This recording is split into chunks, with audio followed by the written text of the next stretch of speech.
할렐루야. 예배 자리에 나오신 여러분들을 주님의 이름으로 환영합니다. 우리 말씀을 듣기 전에 성경을 높이 들고 우리의 믿음을 고백하도록 하겠습니다. 저는 예수 믿어 구원받았습니다. 저는 예수 믿어 하나님 자녀 되었습니다. 저는 예수 믿어 천국 백성 되었습니다.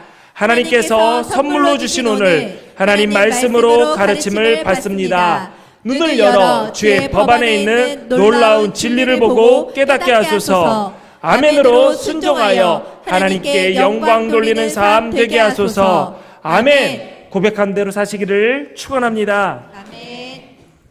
우리는 살면서 정말 많은 말을 주고받습니다. 그리고 많은 글을 읽기도 하죠.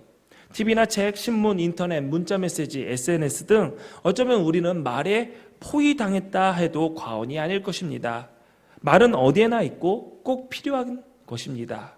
하지만 그 많은 말 가운데 얼마나 진실일까요?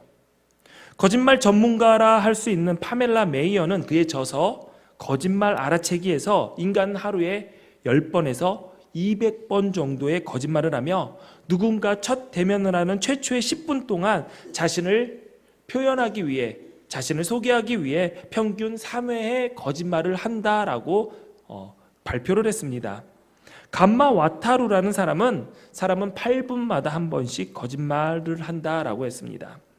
2014년 한 해 전국에서 일어난 사기 사건이 24만 4,008건입니다. 2분 9초에 한 건씩 사기 사건이 일어나고 있습니다. 그만큼 우리 사회는 거짓말이 횡행합니다. 저 같은 경우에는 다음 말을 들으면 그 말이 사실일 거라는 기대를 하지 않습니다. 아마 여러분도 저와 같을 것이라고 생각이 됩니다. 우리 언제 한번 같이 밥 먹어요?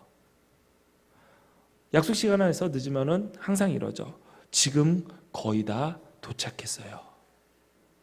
한 번은 저희 아내가 약속 시간에 오지 않아서 전화를 했습니다. 집에서 교회를 와야 되는데 오지 않아서 전화를 했더니 좀 늦었죠? 지금 가고 있는 중이에요. 그런데 전화기 뒤편에서 들리는 소리가 있었는데요. 그 소리는 시동 거는 소리였습니다. 드드드드드드. 그래서 전화기에서 시동 거는 소리가 들리는데 그랬더니 오히려 뻔뻔하게 나오더라고요. 현관에서 나왔으니까 지금 가는 중 아니냐. 또 이 말은 절대로 믿을 수가 없습니다. 저 내일부터 다이어트 할 거예요. 오늘 정말 멋있습니다. 정말 아름다우십니다. 오늘 스타일 최고입니다. 아무렇지도 않게 우리는 순간순간 거짓을 말하고 살아갑니다. 그래서 우리 인간을 이렇게 정의하기도 합니다. 호모 팔락스. 인간은 속이는 존재라는 것이죠. 그렇다면 우리는 언제부터 이렇게 속이는 존재로 살아가게 되었을까요? 어린이들의 거짓말을 다루는 연구가 아동심리학자들을 통해서 이루어지고 있는데요. 이런 연구는 대개 유혹 견디기의 형태로 이루어집니다. 예를 들어서 어린이에게 카드 뒷면의 내용을 맞추면 큰 상을 주겠다라고 이야기하고 연구자가 밖으로 나갑니다. 그러면 어린이는 그 달콤한 유혹 앞에서 갈등하게 되죠. 잠시 후 연구자가 들어와서 어린이에게 답을 물어봅니다. 답을 맞추죠. 어떻게 맞출 수 있을까요? 당연히 카드 뒷면을 봤기 때문에 그 카드 뒷면의 내용을 맞출 수 있게 됩니다. 그런데 연구자는요, 카드 뒷면을 맞추냐 안 맞추냐가 중요한 게 아니라 카드 뒷면을 몰래 봤는지 여부를 그 피실험자에게 직접 어린이에게 물어보는 것이죠. 보통 2세에서 3세 어린이 상당수는 자신이 몰래 카드 뒷면을 봤다라고 고백을 하지만 4세에서 5세 그 이후의 어린이들은 대부분 나는 보지 않았다라고 이야기한다고 합니다. 어린 거짓말쟁이라는 책에 실린 조사에 따르면 2세 어린이의 약 30%는 거짓말을 하고요. 3세는 약 55%만 거짓말을 한다고 합니다. 그러나 4세 이후의 어린이들은 내가 카드 뒷면을 보지 않았다라고 80에서 85%가 거짓말을 한다고 하죠. 우리는 어린 시절부터 꾸준히 거짓말을 하는 존재입니다. 이 연구를 했던 메사추세츠 대학교 심리학자 로버트 헬트만 교수는 이런 것도 발표를 했는데요. 초등학교에서 인기 있는 학생 대부분이 엄청난 거짓말쟁이라는 사실도 밝혀냈습니다. 이 조사 결과를 보고 저는 깨달은 게 있죠. 내가 왜 그렇게 초등학교 때 인기가 없었는지 그 이유를 드디어 알았던 겁니다. 이 말은 진실이 아닙니다. 저는 초등학교 때 인기 엄청 많았습니다. 이 말도 거짓말입니다. 이렇게 따지면 우리가 하는 말 중에 무엇이 진실이고 무엇이 거짓인지 모호해지는 상황까지 가게 됩니다. 오늘 우리가 나눌 9번째 계명도 자세한 설명 없이 간단하게 내 이웃에 대하여 거짓 증거하지 말라라고 말을 합니다. 이는 이스라엘 전통에서 재판할 때 이웃에 대하여 위증하지 말라는 것으로 우선하여 생각할 수가 있습니다. 그러나 모든 종류의 거짓말을 금지하는 내용이 이 9번째 계명에 포함되어 있다라고 보고 우리는 오늘 말씀을 들어봐야 될 것입니다. 이스라엘이 특별한 국가 체제를 갖추기 전에는 법정이 있지 않았습니다. 그래서 성경을 통해서 우리는 알게 되는데요. 재판이 성문 앞에서 마을의 지도자가 진행한 것을 우리는 성경의 곳곳에 나와 있는 기사를 통해서 알게 됩니다. 재판은 목격자가 고소함으로써 시작이 됩니다. 당시는 수사기관도 없었고요. 당연히 과학수사도 있을 리 만무합니다. 지문검사, DNA 검사, 증거품 등 아무것도 다 필요가 없습니다. 당시 재판의 판결에 결정적인 방향을 쥐고 있는 것은 오로지 목격자의 증언 하나였습니다. 목격자의 증언이 한 사람을 죽이고 살릴 수 있는 것이었죠. 그래서 위증의 피해를 막기 위해 모든 재판에는 2명 이상의 증인이 필요했습니다. 열왕기상 21장을 보면 거짓 증인을 재판에 세워서 그 재판을 어떻게 끌고 가는지에 관한 사건이 기록된 것이 나와 있습니다. 당시 북이스라엘의 왕이었던 아합과 그의 아내 이세벨이 별장 궁전의 정원을 확장하기 위해서 바로 옆에 붙어있던 나봇이라는 사람의 포도원을 탐내게 되었습니다. 아합과 이세벨은 나봇을 찾아가서 이렇게 얘기합니다. 내가 돈으로 주겠다. 아니면 다른 포도원으로 바꿔줄 테니 지금 포도원을 나에게 넘겨라 라고 제안을 하죠. 그러나 나봇은 조상 대대로 농사지었고 유산으로 받았던 이 땅을 넘길 수 없다라고 거절을 합니다. 그때 이세벨이 계교를 꾸밉니다. 2명의 거짓 증인을 매수해서 나봇이 하나님과 왕을 저주했다라고 고발하게 만든 것이죠. 그리고 그 고발을 근거로 나봇을 돌로 쳐서 죽이려고 했던 것입니다. 레위기 24장을 보면 왕을 저주하거나 하나님을 저주하면 돌로 쳐서 죽이도록 되어 있습니다. 이런 이유로 범죄자가 이런 이유로 처형이 되었을 경우에는 이 범죄자의 모든 재산을 왕실에서 귀속할 수 있게 되어 있었죠. 그러니까 이세벨이 나봇을 죽이고 그 나봇의 포도원을 빼앗을 계교를 꾸민 것입니다. 이스라엘 재판에서 이렇게 증인의 역할은 중요했습니다. 비슷한 예는 예수님의 재판에도 찾을 수가 있습니다. 증인 2사람이 나서서 예수님이 성전을 헐고 사흘 만에 다시 지으리라 말했다고 증언을 합니다. 예수님께서 이 말씀을 하신 것은 부활을 두고 하신 말씀이었는데 이 2 증인은 신성모독을 했다라는 증인으로 출석을 해서 예수님께서 이 증언을 바탕으로 사형 판결을 받게 된 것입니다. 율법이 2명의 증인을 재판에서 요구했던 이유가 바로 여기에 있습니다. 잘못된 증인의 진술이 사람을 해칠 수도 있기 때문에 증언에 신중을 기하라는 의도가 있는 것이죠. 성경은 증언에 대해서 증인에게 굉장히 무거운 책임을 지우고 있습니다. 증언이 거짓으로 판명될 경우에는 해당하는 형을 위증한 사람이 받게 되어 있습니다. 따라서 사형에 해당하는 위증을 한다면 그 사람이 사형을 대신 당하게 되는 것이죠. 뿐만 아니라 사형 판결이 나면은 그 판결에 결정적인 영향을 준 증인이 앞장서서 먼저 돌을 던지게끔, 그러니까 증인이 처형을 하는 것입니다. 이는 자신의 증언에 책임을 지도록 하기 위해서였던 것이죠. 이렇듯 법정에서 이웃의 죄에 대해 증언하는 것은 무겁고 중요한 일이었습니다. 그러므로 이 9계명, 거짓 증언하지 말아라 라는 이 계명은 사람의 생명과 관련된 매우 중요한 계명이었죠. 뿐만 아니라 이 구계명은 법질서 자체를 지키기 위한 목적도 있습니다. 거짓 증거로 인해서 무너지는 것은 사법 자체입니다. 법을 이용해서 재판을 통해서 사람을 죽인다면 사람만 죽는 것이 아니라 사법제도 자체가 죽게 됩니다. 만일 사법제도가 공정하게 지켜지지 않는다면, 공정한 재판이 이루어지지 않는다면 살인하지 말라, 간음하지 말라, 도둑질하지 말라라는 6, 7, 8 계명도 다 지킬 수 없게 됩니다. 제대로 보호할 수가 없죠. 무슨 근거로 살인한 사람을, 간음한 사람을, 도둑질한 사람을 재판할 수 있겠습니까? 결국 거짓말로 그 사회 자체가 무너질 수밖에 없는 것이죠. 그래서 하나님은 이웃에 대하여 거짓 증거하지 말라라고 명령하신 것입니다. 그렇다면 하나님께서 이 명령하신 것은 단순히 재판에서만 거짓 증언하지 않으면 된다라고 말씀하시는 걸까요? 여기 앉아 계신 대부분은 법정에 설 일이 거의 없기 때문에 거짓 증언할 기회도 많지 않습니다.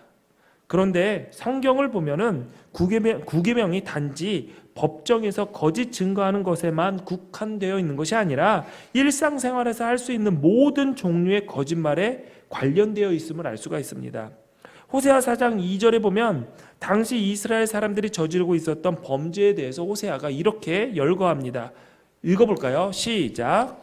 오직 저주와 속임과 살인과 도둑질과 관음뿐이요 포악하여 피가 피를 뒤집니다. 이스라엘 백성들이 범한 죄악 가운데서 구계명, 속임으로 번역되어 있습니다. 또 예배소서 4장 25절에 보니까 그런즉 거짓을 버리고 각각 그 이웃과 더불어 참된 것을 말하라. 이는 우리가 서로 지체가 됨이라 한 것을 보면 구계명이 단순히 법정에서 하는 거짓말이 아니라 생활 속에서 하는 모든 종류의 거짓말을 포함하고 있다고 봐야 합니다. 거짓말을 하지 말아야 할 이유는 거짓의 영 그 자체가 그 공동체를 휘감게 되면 그 공동체는 무너질 수밖에 없기 때문입니다. 사도행전을 보면 아나니아와 삽비라에 관련된 사건이 나옵니다. 사도 앞에 이 두 부부가 자신의 재산을 모두 팔아 하나님께 바쳤다고 이야기를 합니다. 그러나 사실 숨겨놓은 게 있었죠. 절반은 따로 빼놨습니다. 사도들 앞에서, 교회 앞에서 그들이 거짓말을 했을 때 하나님께서 그들을 그 자리에서 죽이셨습니다. 한 번의 거짓말로 죽게 된 것이죠. 이 말씀을 볼 때마다 참 신기한 것이 있습니다. 아나니아와 삽비라는 한 번 거짓말해서 그 자리에서 죽었는데 저는 아직도 살아있다라는 것이죠. 저만 살아있나요? 여러분도 살아있는 게 놀랍지 않습니까? 그렇다면 여러분 이 말씀을 통해서 여러분 무엇을 느끼십니까? 야, 안 죽은 게 다행이다. 아, 하나님 성격 많이 좋아지셨구나. 아직까지 날 살려두는 거 보면. 그때 하나님 너무하셨어. 이런 생각이 드십니까? 솔직히 저는 하나님이 조금 심했다라고 생각이 들기도 합니다. 왜냐하면 우리 모두 거짓말, 하루에 200번씩 거짓말을 하는데 자신의 재산을 다 바쳤다. 그래도 절반을 바친 거잖아요. 우리 가운데 절반 바칠 사람이 누구 있겠습니까? 그냥 엄청난 일을 한 교회를 위해서, 그리고 신앙의 공동체를 위해서 정말 큰 일을 했던 그들을 그렇게 죽여야만 했을까라고 생각이 들기도 합니다. 그런데 이것은 그 거짓의 영이 그 공동체에 발붙이는 것을 끊기 위해서 하나님께서 목적이 있기 때문에 그들을 그렇게 죽이셨다라는 것을 우리는 알 수가 있습니다. 한번 생각해 볼까요? 아나니아와 삽비라가 초대교회에서 중요한 위치를 차지하게 된다면, 전 재산을 바친 것으로 알려져서 사도들이 그를 신뢰하고 초대 공동체의 교인들이 그들의 믿음의 행동을 존경하게 될 때 그 초대교회가 어떻게 되겠습니까? 만약에 아나니아와 삽비라의 거짓말이 성공했다면 그들은 어떻게 살아가게 될까요? 그들은 교회에서 기회가 있을 때마다 하나님의 이름을 앞세워서 사람들을 속이는 일을 계속했을 것입니다. 그렇다면 당연히 교회의 영성은 파괴가 되고 그 공동체는 무너질 수밖에 없는 것이죠. 거짓이 횡행하고 거짓이 붙잡고 있는 그 공동체에 어떻게 하나님의 역사가 일어날 수 있겠습니까? 그래서 하나님께서는 그것을 막고자 하신 것이죠. 그러므로 거짓 증거하지 말아라, 거짓말하지 말라라는 이 구계명은 공동체를 건강하게 세우고자 하시는 하나님의 열정이 담긴 계명이라고 할 수 있는 것입니다. 그렇다면 우리는 왜 하나님이 싫어하시는 거짓말을 그렇게도 하게 될까요? 상대방보다 높은 자리에 올라 무시하고자 하는 교만 때문일까요? 조금이라도 더 있어 보이려고, 그래서 상대방보다 우위를 점하려고 우리는 거짓말을 합니다. 가장 흔한 거짓말, 우리 집에 금송아지 있다. 자신을 드러내보고자 하는 거짓말이죠. 한때 우리 사회는 학력을 속이는 것이 큰 문제를 일으켰을 때가 있었습니다. 왜냐하면 너무나도 많은 사람들이 자신을 드러내기 위하여 학력을 속였습니다. 또 현실에 적응하기 위해서 우리는 거짓말한다고 얘기합니다. 상황, 순간순간마다 자동적으로 그 상황을 변화시키기 위하여 우리는 거짓말을 합니다. 외부의 환경의 변화에 잘 반응한다라고 이야기할 수 있지만 이 거짓말은 분명히 목적이 있습니다. 그리고 그 목적은 악의적입니다. 나를 믿게 하려고, 금전적인 이익을 취하려고, 시간을 벌어보려고, 자신의 불리한 상황을 모면하기 위해서 거짓말을 합니다. 여러분, 공상적 허언증이라는 병이 있습니다. 거짓말병이죠. 근데요, 이 병에는요, 정말 거짓말을 밥 먹듯이 숨 쉬듯이 하는 것을 허언증이 있다라고 얘기를 하는데, 제가 그 병적 거짓말의 특징 중에 하나로 적혀 있는 글을 한번 읽어드리겠습니다. 이 거짓말쟁이는 시간이 흐르면 그 시간이 몇 초 후라 할지라도 그 시간이 흐르면 확실해질 일도 일단 속이며 너무 많은 거짓말을 한 탓에 자신이 어떤 거짓말들을 했는지 기억하지 못한다. 이게 허언증 환자의 특징이라는 것이죠. 몇 초 후에 확실해질 일도 일단 거짓말부터 한다라는 것이죠. 거짓말이 들키면 어쩔 수 없고, 거짓말이 성공하면은 좋은 일이다라고 생각을 해서일까요? 근데 문제는 뭐냐면은 어떤 거짓말을 했는지 기억하지 못하기 때문에 자신이 한 거짓말에 자신 또한 속아 넘어가는 일까지 생긴다라는 겁니다. 여러분 똑똑하십니까? 여러분 기억력 좋으세요?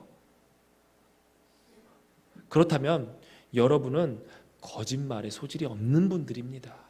거짓말을 잘하려면 내가 한 거짓말을 다 기억하고 있어야 되는데, 여러분 똑똑하지 않으면은 여러분은 거짓말에 소질이 없으니까 그 거짓말을 잘하려고 하기보다는 거짓말을 하지 말고 진실을 말하도록 하십시오.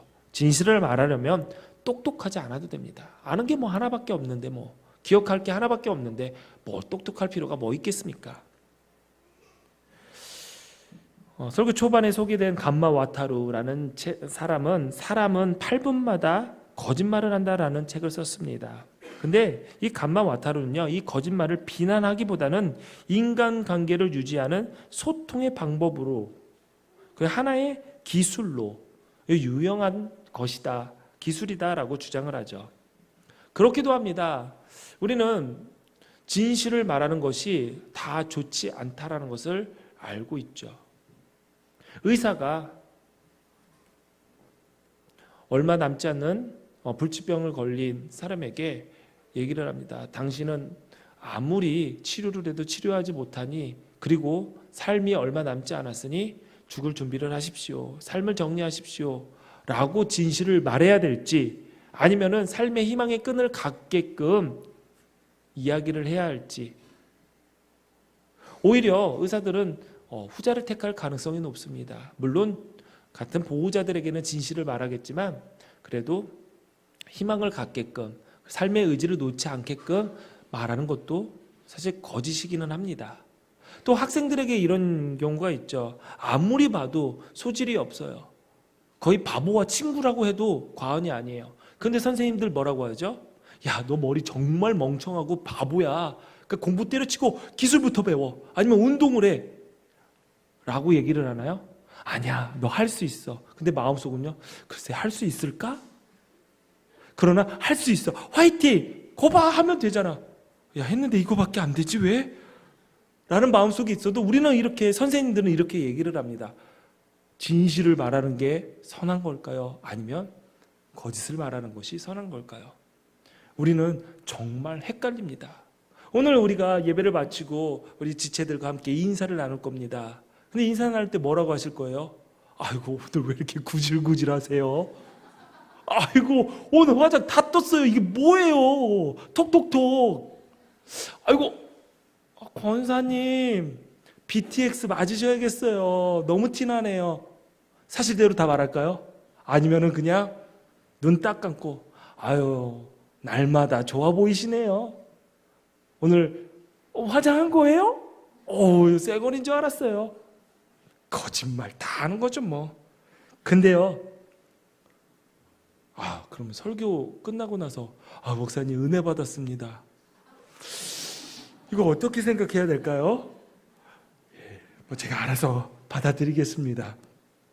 여러분, 거짓말 종류도 너무나도 다양합니다. 이웃을 해하려고 의도로 자행하는 나쁜 거짓말이 있을 수도 있고요. 농담으로 하는 거짓말도 있을 것입니다. 또 예의로 하는 거짓말이 있을 것이죠. 친애하고 존경하는 삐리리 당 대표. 제가 봤을 땐 친애하고 존경하는 게 아니라 엄청 욕할 것 같은데 항상 친애하고 존경한대요. 정말 존경이나 할까 모르겠어요. 또 불가피한 거짓말도 있죠. 선한 의도를 가진 하얀 거짓말도 있습니다. 결국 우리는 알게 모르게 거짓말을 하는데 우리의 생각에는 선한 거짓말이다. 상대방의 해를 의도하지 않았다 하더라도 우리들이 모르고 하는 말을 통해서 상대방이 피해받을 수 있다는 사실을 우리는 잊지 말고 있어야 됩니다. 거짓말의 종류, 표현도 다 가지가지죠. 속인다, 은폐한다, 과장한다, 왜곡한다, 거짓된 소문을 낸다, 뒷담화한다, 진실이 아닌 여론에 편승한다. 여러 가지 종류의 거짓말이 있는데 이 가운데 우리가 거짓말이라고 생각하지 않는 것들에 대해서 몇 가지, 한 두 가지만 들어서 이야기해 보도록 하겠습니다. 먼저 뒷담화하는 것입니다. 뒤에서 사람의 이야기를 하는 거, 흉을 보는 거죠. 물론 이 뒷담화 자체가 거짓말을 하는 것은 아닙니다. 그러나 구계명의 내용을 좀 더 포괄적으로 확장해 보면 무엇보다도 이웃의 명예와 이름을 보호하라는 것과 관련지어서 생각할 수 있습니다. 잘 생각해 보세요. 재판에서 거짓 증언을 한다는 것은 죄인이 아닌 사람을 죄인으로 만드는 것이죠. 그의 명예를 떨어뜨리는 것이고 그의 이름을 더럽히는 행위입니다. 그렇다면은 이러한 것을 하지 않기 위해서 거짓 증거하지 말라라는 의미로 바라볼 때 우리는 무엇보다도 이웃의 명예를 보호하기 위해서 그리고 그 이름을 더럽히지 않기 위해서 주의해야 합니다. 뒷담화가 여기에서 관련지어 볼 수 있는 것이죠. 보통 우리가 다른 사람에 관해서 이야기할 때 좋은 이야기보다 나쁜 이야기를 하며 그것을 즐기는 경우가 대부분입니다. 잠언에도 그런 말씀이 있죠. 낱말은 별식과 같다. 여러분, 밥, 국, 김치가 좋으세요? 아니면은 고기 풍성하게 차려진 별식이 좋으세요? 자, 밥김치가 좋다. 아니다. 나는 치킨 피자가 좋다. 네, 감사합니다. 그렇죠. 치킨 피자가 더 좋을 수 있죠. 가끔 먹는 별식이 더 맛있잖아요. 근데요, 이게요, 별식이 얼마나 맛있냐면요, 말씀해 보니까 속 깊이 내려간대요. 소화 잘 된다는 얘기죠. 맛있게 먹으니까 얼마나 소화가 잘 되겠어요. 낱말하는 것이 그렇다라는 것이죠. 근데 말이라는 것이 전해지면 전해질수록 사실과 다르게 과장되거나 왜곡되는 경우가 생깁니다. 더 재밌어지려고 하면 더 자극적인 게 필요하다 보니까 우리는 남의 이야기를 왜곡해서 과장해서 이야기를 합니다. 재판장에서 거짓 증거하는 것은 아니지만 사람들의 모임 속에서 똑같은 죄악이 일어나는 것이죠. 말을 전하는 과정에서 거짓 증언하면서 그 사람의 명예와 이름을 깎아내리는 것입니다. 출애굽기 23장 1절 2절 말씀 한번 우리 같이 봉독해 볼까요? 시작. 풍서를 퍼뜨리지 말며 악인과 연합하여 위증하는 증인이 되지 말며 다수를 따라 악을 행하지 말며 송사의 다수를 따라 부당한 증언을 하지 말며. 아멘. 거짓말하지 말라라는 세부적인 율법이 소개되어 있는데 첫 번째가 거짓된 풍설을 퍼뜨리지 말라라는 것이죠. 무슨 말입니까? 남 이야기를 잘못 거짓말하지 말라는 얘기입니다. 또한 로마서 1장 28절부터 32절까지 소개된 여러 죄 가운데 수군수군 거리며 남의 흉을 보는 일에 거기에 그 죄에 포함이 되어 있습니다. 그러므로 우리가 사람들끼리 모여서 남의 이야기를 할 때는 우리는 의도적으로 조심할 필요가 있고요. 피해야 될 필요가 있고요. 내 그룹에서, 내 공동체에서 그런 이야기가 나온다면 여러분 과감하게 그 이야기를 멈출 수 있어야 됩니다. 어떻게 멈추죠? 정말 안타까운 것은 그런 뒷담화를 끝내는 방법이 있습니다. 남 이야기, 그런 나쁜 이야기 하지 마세요. 저는 그런 이야기 하는 거 별로 기쁘지 않아요. 이러면 얄밉거든요. 근데 딱 끊는 방법이, 그 사람 칭찬하면요, 그 자리가 갑자기 분위기가 싸해집니다. 칭찬하면은 더 즐겁고 막 기뻐야 되는데, 뒷담화 하다 칭찬하면은 갑자기 그 뒷담화 마당이 파장이 됩니다.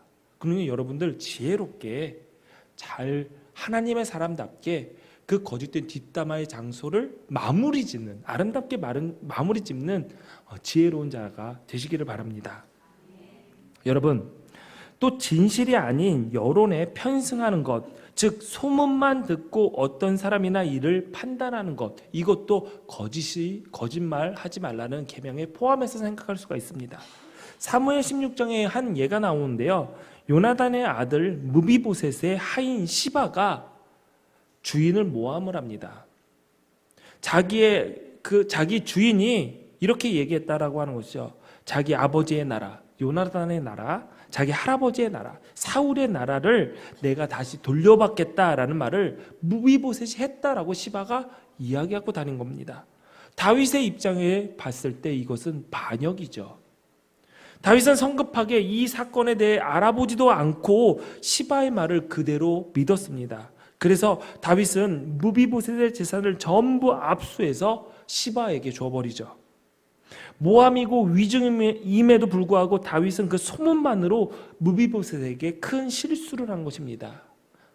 다윗이 요나단과 한 약속이 있어서 무비보셋을 반역자로 죽이지를 않고 보호하기는 했지만요, 다윗은 잘못된 소문에 편승해서 그냥 성급하게 판단하여 무비보셋에게 실수를 하게 된 것입니다. 여러분, 우리가 살면서 듣는 거짓 정보는 적지가 않습니다. 그래서 지금은 루머의 시대라고 말하기도 합니다. 실제로 무엇이 일어났는지 눈으로 확인할 수 없으니 조작된 이야기, 거짓 뉴스가 마치 사실인 양 알려지고 있습니다. 그러므로 우리는 미디어를 통해서 혹 누구에게 들은 이야기를 신중하게 듣고 판단해야 됩니다. 객관적인 태도가 필요한 것이죠. 우리는 항상 내가 보는 관점에서 내가 얻을 이익을 기대하며 사물과 사람을 판단하는 경향이 있습니다. 내가 좋아하는 사람이 무슨 일을 해도 다 좋아 보이고 밉상인 사람은 무엇을 해도 옳지 않아 보이는 것이 바로 이런 경우입니다. 그러므로 객관적인 입장에서, 무슨 말입니까? 그 사건 안에 뛰어드는 것이 아니라 멀리 거리를 두고 이해하고 판단하려고 우리는 애써야 될 것입니다. 네덜란드 철학자 도이어 베이르트는 객관성을 유지하고 공정하게 스스로 판단하는 것을 하나의 윤리적 덕목이라고 이야기를 했습니다. 맞습니다. 우리에게 객관적인 판단을 하는 능력이 필요합니다. 여러분들 그것을 한번 기억하시면서 그냥 떠도는 소문에 뭐라고 하면서 귀 팔랑거리는 것이 아니라 객관적으로 판단할 수 아는 지혜자가 되셔야 될 것입니다. 그렇다면 우리는 어떻게 거짓말을 하지 않고 어떻게 진실을 말하며 살아갈 수 있을까요? 첫 번째, 진리이신 하나님을 향한 믿음이 있어야 합니다. 우리는 하나님이 진리이심을 알고 있습니다. 그리고 우리는 하나님이 신실하신 분, 약속하신 것을 지키시는 분임을 고백하며 찬양을 합니다. 그렇습니다. 하나님은 언제나 완전하시고 한결같으시고 참되시고 말씀하신 모든 것을 지키시는 신실하신 하나님입니다. 반대로 예수님은 사탄을 거짓의 아비로 부르심으로써 거짓이 어디로부터 시작되는지 분명히 하셨습니다. 거짓은 사탄입니다. 사탄으로부터 시작됩니다. 그러므로 우리가 하는 모든 말, 우리의 생각이 거짓된 말과 생각이 아니라 하나님이 받으시기 합당한 말과 생각이 되어야 됩니다. 시편 19편 14절 말씀 우리 같이 읽어볼까요? 시작. 신 여호와여, 내 입의 말과 마음의 묵상이 주님 앞에 연락되기를 원하나이다. 아멘. 맞습니다. 우리는 진리이시고 신실하신 분이 만물을 주관하시고 통치하시는 우리 하나님이라는 사실을 믿는다면 그분이 분명 우리의 말을 듣고 보신다는 사실도 잊지 말아야 합니다. 우리의 말이 하나님 앞에 연락되기에 합당한 말이 되도록 우리는 신경 써야 됩니다. 두 번째로 하나님이 정직한 자를 기뻐하시고 책임지신다라는 믿음이 있어야 됩니다. 거짓말을 하는 이유 중에 하나는 지금의 상황을 모면하고자 하는 의도가 있기 때문입니다. 눈앞에 당장의 손해가 두려운 것이죠. 그러나 지금은 어느 누구에게도 피해 주지 않을 것 같고 당장 손해보지 않을 것 같아도 이 거짓이라는 것은 나중에 높은 이자가 붙어서 나에게 돌아오게 됩니다. 정직하지 못한 행동으로 얻은 사소한 이익이 나중에는 큰 손해를 가져오게 된다는 것이죠. 그러므로 정직하지 못해서 얻는 것들을 우리는 더럽게 여겨야 됩니다. 현재 눈앞에 작은 이익으로 기쁠지라도 훗날에 그 작은 이익 때문에 무너진다라는 진리를 알아야 됩니다. 1997년 IMF 때 무너진 기업은 셀 수 없이 많습니다. 국가 신용 등급이 형편없이 떨어질 때 그러한 상황 속에서도 외국의 투자 유치에 성공한 몇몇의 기업이 있었습니다. 그 기업의 공통점은 이중장부가 없던 정직한 경영을 한 기업이었다라는 것이죠. 여러분, 그 정직함이 어려울 때 큰 힘이 되었습니다. 그러므로 우리도 자녀들에게 정직을 무기로 삼게 해야 합니다. 정직하면 손해본다라는 생각과 모습을 보여주지 말고 정직한 자는 하나님이 책임지신다라는 믿음을 보여주고 가르쳐야 됩니다. 우리와 우리의 자녀들이 돌아가더라도 바른 길을 간다. 그 길이 돌아가는 길처럼 보이지만 가장 빠른 길이자 복된 길임을 우리는 깨닫고 살아내야 됩니다. 이사야 26장 7절 말씀 우리 같이 읽어볼까요? 시작. 정직하며 정직하신 주께서 의인의 첩경을 평탄하게 하시도다. 아멘. 아멘. 신실하신 하나님께서 이 약속의 말씀을 지키실 것을 믿으시기 바랍니다. 세 번째, 우리는 하나님을 보여주는 사람이라는 정체성을 갖고 있어야 됩니다. 세상은 하나님의 자녀인 우리의 모습을 통해 하나님을 알아갑니다. 그러므로 우리의 거짓된 행동과 말은 세상이 하나님을 잘못 보게, 오해하게 만드는 치명적인 행동이라는 사실을 우리는 잊지 말아야 됩니다. 자식이 잘못하면 이렇게 얘기하죠. 야, 네 부모가 그렇게 가르쳤냐? 부모를 무시하는 말이죠. 우리의 모습을 통해서 야, 교회에서 그렇게 배웠냐? 하나님이 그렇게 하라디? 예수님이 그렇게 살라고 말씀하시디? 하나님을 무시하게 되고 예수님을 무시하게 됩니다. 현재 우리 사회가 한국 교회를 바라보는 시선이 너무나도 안타깝습니다. 신실성, 진실함, 교회가 그것과 관련되어 있지 않다라는 사실. 교회하면, 예수 믿는 사람은 믿음직하다, 거짓말하지 않는다, 정직하다라는 생각이 들어야 되는데 오히려 탐욕스럽다, 거짓말을 한다, 진실하지 못하다라는 평가를 받고 있습니다. 왜 그럴까요? 우리가 진실하게 살지 못했기 때문입니다. 말씀과 일치하는 삶을 살아가야 했는데 그렇지 못하니까 당연하게 받는 평가인 것이죠. 누구의 탓도 아닙니다. 우리 탓입니다. 시편 33편 4절에 여호와의 말씀은 정직하시며 그가 행하시는 일은 다 진실하시도다라고 했습니다. 우리는 하나님의 거룩하심을 닮아가는 하나님의 자녀입니다. 하나님께서는 내가 거룩하니 너희도 거룩하라, 나를 닮으라 라고 말씀하고 계시죠. 진실하고 정직하신 하나님을 닮는 것이 우리의 사명입니다. 우리는 구원받아 하나님의 자녀가 됐고 천국 백성이 되었습니다. 우리가 말씀을 듣기 전에도 성경을 높이 들고 나는 예수 믿어 구원받았습니다, 하나님 자녀 되었습니다, 천국 백성 되었습니다 라고 선포했습니다. 그런데 그렇게 선포했다고 우리가 정말 하나님의 자녀 천국 백성 되었다라는 증거로서 그 선포가 사용될 수 있을까요? 아닙니다. 증거는 따로 있습니다. 말씀 중에 하나가 나와 있는데 그 증거는 거짓을 멀리하는 데서 나타납니다. 에베소서 4장 23절부터 25절까지 말씀 우리 한번 읽어볼까요? 시작. 너희는 유혹의 욕심을 따라 썩어져가는 구습을 따르는 옛 사람을 벗어버리고 오직 너희의 성령이 새롭게 되어 하나님을 따라 의와 진리의 거룩함으로 지으심을 받은 새 사람을 입으라. 그런즉 거짓을 버리고 각각 그 이웃과 더불어 참된 것을 말하라. 이는 우리가 서로 지체가 됨이라. 아멘. 아멘. 유혹의 욕심에 따라 썩어져가는 구습을 따르는 옛사람을 벗어버리고, 우리는 옛사람을 벗어버리고 하나님을 따라 의와 진리의 거룩함으로 지으심 받은 새 사람의 옷을 입은 자들입니다. 우리는 새로운 피조물입니다. 그 증거가 뭡니까? 그런즉 거짓을 버리고, 그렇습니다. 거짓을 멀리하고 거짓을 버리는 것이 새 사람이 된 증거입니다. 네 번째로, 정직한 말을 할 때 그 말에는 사랑이 밑바탕 되어야 합니다. 정직과 정의를 말할 때 우선 되어야 할 것은 바로 사랑인 것이죠. 우리는 다른 사람들을 비난하는 것을 정직한 말이라고 착각할 때가 있습니다. 흔히 사용하는 말 중에 이런 말이 있죠. 내가 틀린 말 했어? 다른 사람의 허물과 약점을 비난하고 공격하면서 이런 말을 붙이죠. 나 틀린 말 한 거 아니야. 나 정직하게 얘기한 거야. 난 진실을 이야기한 거야. 부부 사이에, 부모와 자식 사이에, 형제 사이에 이런 비난의 말들을 발들이 오고 가면서 스스로 정직한 말을 하고 있다라고 스스로 착각을 합니다. 그런데 이것은 정직한 말이 아니죠.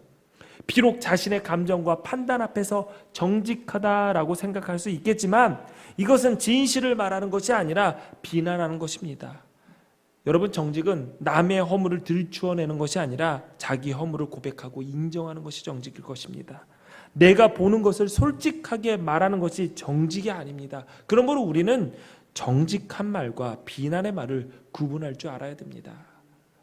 정의와 정직이 사랑과 같이 함께하지 못한다면 그 정직한 말, 정의로운 말은 사람을 죽이는 칼날에 불과할 것입니다.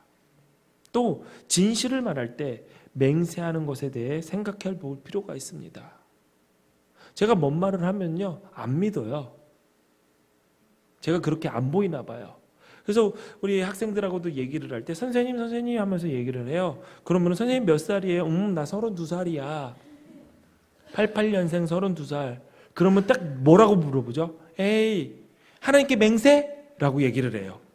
그럼 제가 어떻게 하죠? 야, 뭐 이런 거 갖고 하나님께 맹세하냐. 에이, 하나님께 맹세 안 하니까 거짓말이네 라고 얘기를 합니다. 그러면 제가 어떻게 해야 돼요? 이 거짓말이 아님을 증명하기 위해서는 하나님께 맹세를 해야 되는 거잖아요. 근데요, 이 맹세라는 것이 참 웃기는 게 뭐냐면, 사람은 맹세를 꼭 하는데 이 맹세함으로써 내가 이 말을 꼭 지키겠다라는 강한 의지를 표현하는 것입니다.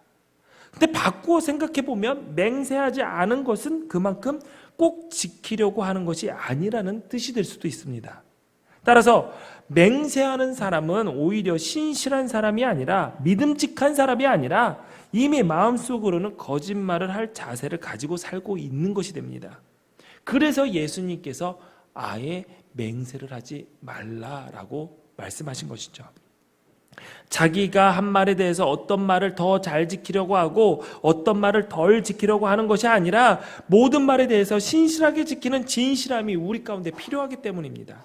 또한 우리가 무엇을 두고 맹세하든지 그것은 우리의 권위보다 높은 것을 두고 맹세하게 됩니다. 우리가 그냥 이런 하찮은 내가 이 컵을 두고 맹세라고 얘기하지 않고 우리는 우리의 권위보다 높은 것을 놓고 맹세를 합니다. 가장 높은 권위가 뭡니까? 하나님 아닙니까? 그러니까 하나님께 맹세를 합니다. 하나님께 맹세. 근데 하나님께 맹세한다라는 것은 그 말은 하나님께서 이 말을 보증해 주신다라는 말인데 일단 그 말 자체가 거짓말입니다. 하나님께 맹세한다는 말 자체가. 왜?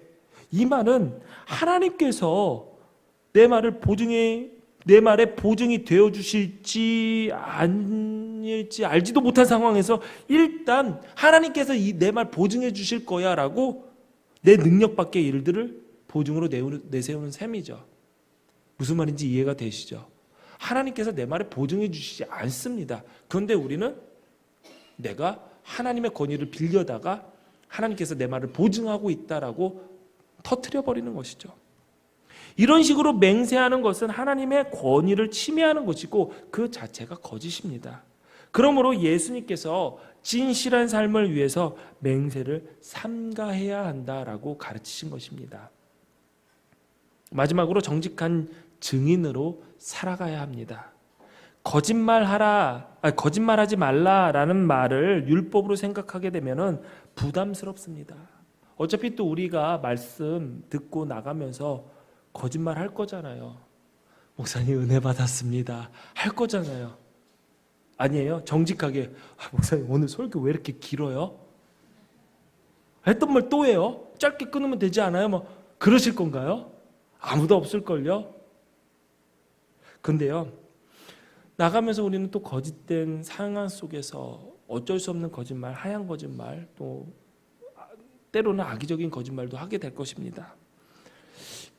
그러면은 이 하나님의 말씀을 지키지 못한 죄책감에 빠지게 되죠.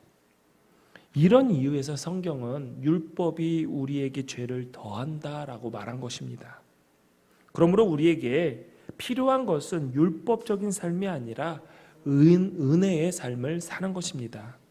무엇을 하지 않는다의 삶이 아니라 구원받은 백성, 하나님의 자녀, 은혜를 아는 백성으로서 우리가 해야 할 일이 무엇인지 알고 살아가는 것입니다. 구약에서 증인이라는 말이 다른 사람의 죄를 드러내는 사람을 지칭했다면 신앙에서 증인은 단순한 범죄의 증인이 아니라 예수님의 십자가와 부활과 승천에 대한 목격자를 부르는데 그 증인이 구약과 다르게 신약은 사용되고 있습니다. 그러므로 은혜 받은 자의 삶은 거짓을 증거하지 않기 위한 삶이 아니라 진리를, 진실을, 복음을 증거하기 위한 삶이 되어야 한다는 것이죠. 예수님께서 제자들에게 마지막으로 남긴 말씀은 부활의 증인이 되라는 것이었습니다. 또한 사도행전 1장에 보면 승천하시면서 땅끝까지 이르러 내 증인이 되라라고 하셨습니다. 또한 가룟 유다의 배신 이후에 예수님의 제자를 사도로 충원할 때 유일한 기준이 되었던 것은 예수님의 부활을 증거할 증인인가 아닌가였습니다. 베드로가 성령을 받고 난 후에 했던 설교의 초점, 핵심 내용은 내가 예수 부활의 증인이다라는 것이었죠. 증인이라는 말은 헬라어로 마르투스입니다. 이 마르투스는 순교자를 뜻하는 영어 마더의 어원이 됩니다. 즉 예수님의 증인은 순교자입니다.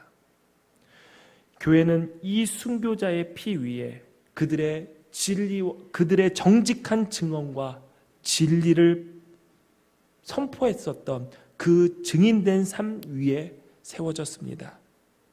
그들의 마음속에는 이 진리를 증언하지 않으면 안 되는, 견딜 수 없는 은혜 받은 삶이 있었기 때문이었습니다. 정직하면 손해본다는 이 사회에서 정직하게 살아가면 손해볼 수 있지만 그 삶은 하나님이 책임지시는 삶이라는 것을 순교자의 각오로 증언하는 삶을 살아야 합니다. 거짓말이 당연하고 하나의 문화처럼 인식되는 이 땅에서 우리 개인의 노력은 미약할 수밖에 없습니다. 그러나 개인이 바뀌지 않으면, 우리가 시작하지 않으면 결코 이 공동체의 거짓으로 인한 악순환의 고리는 끊어낼 수가 없습니다. 만일 우리의 사회, 우리의 공동체가 거짓말을 하게 하는 법이 있다면 법을 바꾸어야 됩니다. 문화가 그렇게 만든다면 문화를 바꾸고, 제도가 거짓말을 하게 한다면 제도를 바꾸어야 합니다. 이 일을 위하여, 정직한 사회를 만들기 위하여 우리가 부름받았음을 기억하고 하나님이 지으신 이 땅이 서로를 신뢰할 수 있는 사회가 되도록 우리 그리스도인이, 예수 부활의 증인이 앞장서야 합니다. 여러분, 다른 방법은 없습니다. 은혜 받은 우리가 진실되고 신실한 하나님을 닮아가는 우리가 이 말씀을 붙잡고 전진해야 합니다. 이 말씀을 들고 세상으로 나가는 여러분들과 하나님께서 함께 하십니다. 기도하시겠습니다. 하나님 감사합니다. 이 말씀을 통해서 우리가 하나님의 뜻을 깨닫게 하여 주신 그 은혜에 감사드립니다. 하나님, 거짓 증거하는 삶, 그것으로 거짓 증거하지 않는 삶으로 끝나는 것이 아니라 진리를 선포하는 증인의 삶을 살아가게 도와주시옵소서. 하나님, 이 예배의 시간에 구별되이 하나님께 예물을 드립니다. 이 예물 드린 손길 주님께서 기억하여 주셔서 하나님의 일을 감당케 하시고 이웃들과 나누게 하시고 자신 또한 유택한 삶을 살 수 있도록 은혜 내려 주옵소서. 이 예물을 사용하는 기둥교회에도 하나님께서 함께하여 주셔서 하나님의 것을 하나님의 뜻 가운데 아름답게 사용하게 하나님 우리 공동체와도 함께하여 주시옵소서. 예수님의 이름으로 기도하옵나이다. 아멘. 우리 모두 다 자리에 일어나셔서 주신 말씀을 기억하며 세상으로 나가기 전에 우리의 믿음 바를 고백하도록 하겠습니다. 고백합니다. 우리는 우주 만물을 창조하시고 섭리하시고 주관하시는 거룩하시고 자비하시며 오직 하나이신 아버지 하나님을 믿습니다. 우리는 말씀이 육신이 되어 우리 가운데 오셔서 하나님의 나라를 선포하시고 십자가에 달려 죽으셨다가 부활 승천하심으로 대속자가 되시고 구세주가 되시는 예수 그리스도를 믿습니다. 우리는 우리와 함께 계셔서 우리를 거듭나게 하시고 거룩하게 하시며 완전하게 하시어 위안과 힘이 되시는 성령을 믿습니다. 우리는 성령의 감동으로 기록된 하나님의 말씀인 성경이 구원에 이르는 도리와 신앙생활의 운분한 표준이 됨을 믿습니다. 우리는 하나님의 은혜로 믿음을 통해 죄 사함받아 거룩해지며 하나님의 구원의 역사에 동참하도록 부름받음을 믿습니다. 우리는 예배와 징교, 교육과 봉사, 전도와 선교를 위해 하나가 된 그리스도의 몸인 교회를 믿습니다. 우리는 만민에게 복음을 전파함으로 하나님의 정의와 사랑을 나누고 평화의 세계를 이루는 모든 사람들이 하나님 앞에 형제됨을 믿습니다. 우리는 예수 그리스도의 재림과 심판, 우리의 몸의 부활과 영생, 그리고 의의 최후 승리와 영원한 하나님 나라를 믿습니다. 아멘. 파송의 선언을 합니다. 하나님의 자녀인 여러분, 지금 하나님께서 여러분을 그리스도의 증인으로 세상에 보내십니다. 거짓 증언하지 말라는 주님의 말씀을 기억하며 성령과 함께 나아가십시오. 기도하시겠습니다. 이제는 예수 그리스도의 은혜와 하나님의 사랑과 성령님과의 깊은 사귐과 성도들 간의 교제하게 하심이 그리스도의 증인으로 거짓 증언하지 않고 진실을 말하며 부활의 증인으로 살아가는 하나님의 말씀을 기억하며 이 땅에 예수 그리스도의 증인으로 나가는 하나님의 백성들 머리 위에, 그들의 가정과 일터 위에, 학업 위에 이제로부터 영원토록 함께 하시기를 간절히 축원하옵나이다. 아멘.